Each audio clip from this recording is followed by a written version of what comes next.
Hey everybody, welcome back to Shock and Schlock. I'm your host, Herschel Gillis, and today I'm going to be doing a review of one of my all-time favorite films, the 1997 classic drama film, Gummo, by director Harmony Korine. So what is Gummo? I'm sure a lot of you have at least heard of it, if not seen it. It's a classic, of course. Gummo is a drama that sort of just looks at a town, Xenia, Ohio, and sort of looks at the after effects that a tornado had on the city's or town's inhabitants and how it affected their daily lives. Not a really big overarching storyline here.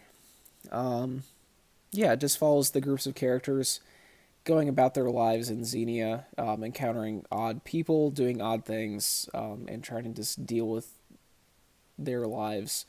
Xenia is very poor in the film, and all the characters are lower class, poor people, and are just trying to survive. And I think a lot of people have written off this film in the past for being gross or depraved or silly or pointless, and it is not any of those things. Yes, the actions of the characters in these movies can be deplorable. The two of the main characters hunt cats, um, rather graphically killing them on screen. Of course, it's not real, but it's worth noting there. And it's not really graphic like in a gore sense. It's graphic in just that it's done with zero emotion and it's shown completely as it is, very with like no exaggeration or portraying in a positive or negative light. It's just how it is. And the people in the film, most of them are just teenagers, sort of going about their lives, dealing with everything just how they can. Chloe Savini was in this movie. Um, Fantastic performance from her as always, as well as a young teenager slash prostitute. Um, but yeah, everybody says that, or a lot of the people that have written this film off in sort of a more mainstream film audience, and even in the extreme film community, have come from the fact that the characters are dark, and you think that they think they're one dimensional, or that they're just angry for no reason or doing depraved, shocking things just to be depraved and shocking. And I think that that's not necessarily true. And I think that this film is really an exaggeration of like that deep-seated loneliness and depression that's present in a lot of small town America. Growing up in the Midwest, it's these people in this film exist, guys. These are definitely like caricature versions, um, in a lot of ways, but these people are sort of representations of what a lot of people feel. And I feel like this film was aged really, really well over the years. Just um, yeah, it's aged fantastically. Being from 1997, a lot of this certainly applies to like today's society in a post 9/11 world. Even though 9/11 has been 20 plus years, definitely shows the impact of a major event and its effects on people's like mental states very well. The characters in the film are, yeah, they're all unlikable, but it's understandable why they act the way they do in a way. The narration from one of the main characters towards the beginning and end of the film, um, just really shows like how desensitized these people are and how broken down they were by this traumatic event. And there are so many scenes in this that really like give a broader idea of what the characters are actually feeling and like that sadness that I mentioned.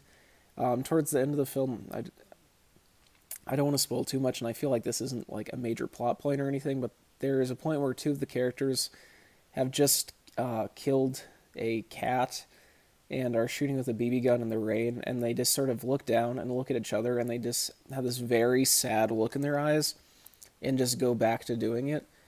Um, and it's like that hopelessness there is just present throughout the entire thing, and I feel like everyone in this film's performance really feels real. These people are people that exist somewhere, Even if they're exaggerated versions of them, these people are real. And this film feels very real. This film has a pulse, it's breathing. Every time I watch this film, I've seen this probably 10 times at this point. Every time I watch this, I get something new from it.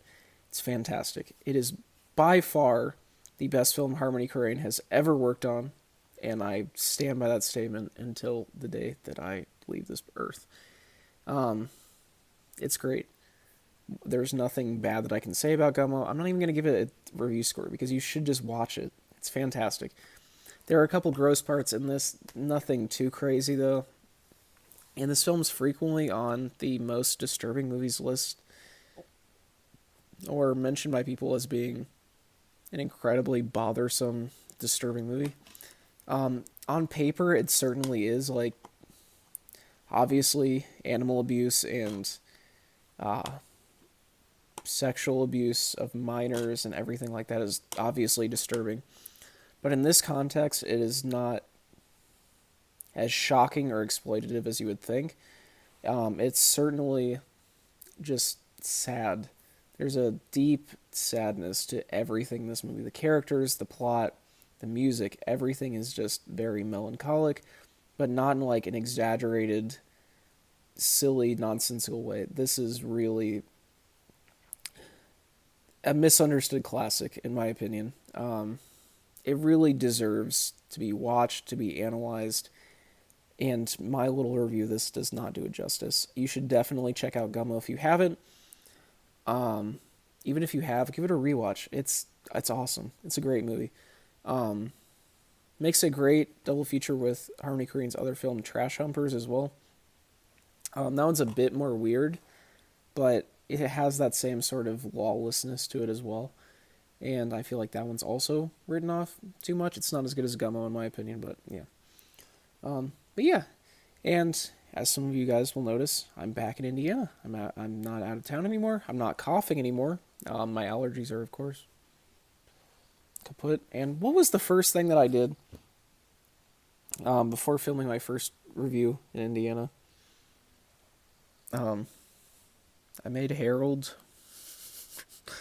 It's the shock and schlock way. But yeah, also to give an idea of what I'm doing right now, I know that a lot of you that watch these videos follow me on Instagram. If you don't, follow me at Shock and Schlock. I've put out a couple mixtapes recently called Totally Twatted 1 and Totally Twatted 2, The Reach Around. And I have started getting orders ready. For anybody that ordered, I hope you enjoy this. Yeah, this is a new project that I'm going to be doing. Well, it's already starting. This is going to be the first official release from it. More info on that in a video, probably a couple days from now. I'm going to post about it on Instagram tomorrow, though, at the time of posting this video. The wonderful Odd Art did the art for this as well. Awesome stuff. I'm also beginning to ship out orders Tuesday for Ziggy Zombie 5000's Japanathon mixtape. I'm the only person handling physical distribution of that. This is what my workspace looks like right now, guys. It's a little messy, but yeah, getting stuff prepared. I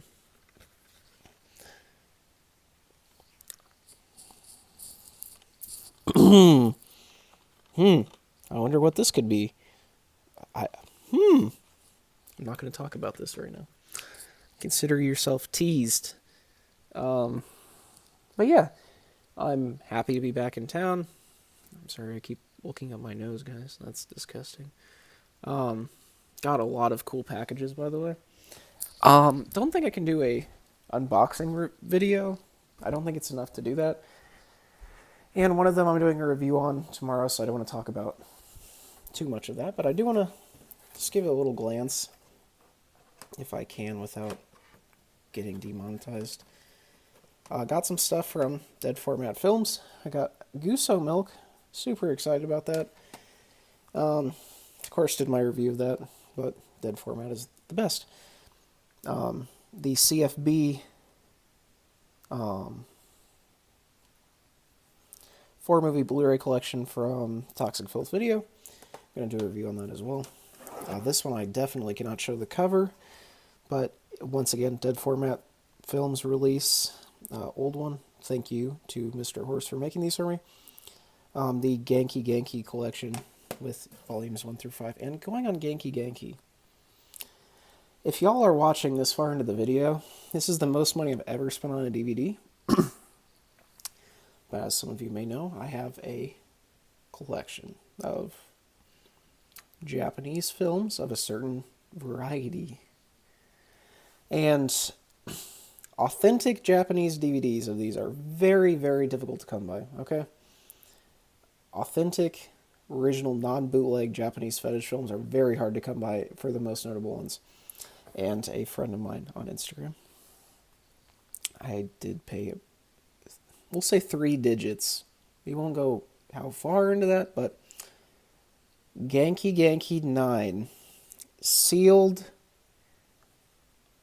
authentic Japanese copy. I just have to flex on you guys, I'm sorry. I'm just super excited about that. Got from my buddy, Key to the Collector on Instagram, at another Squirmfest bootleg. This is a Touch of Death mixtape. I'm not going to review that. I just was intrigued by the cover. I don't even know if it's definitely right for me. I don't like gore comps or anything like that. I just thought the cover was kind of interesting, at least.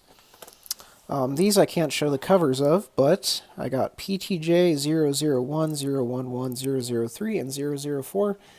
Of course, PTJ is with the illustrious Aoi Yuki. More on her tomorrow.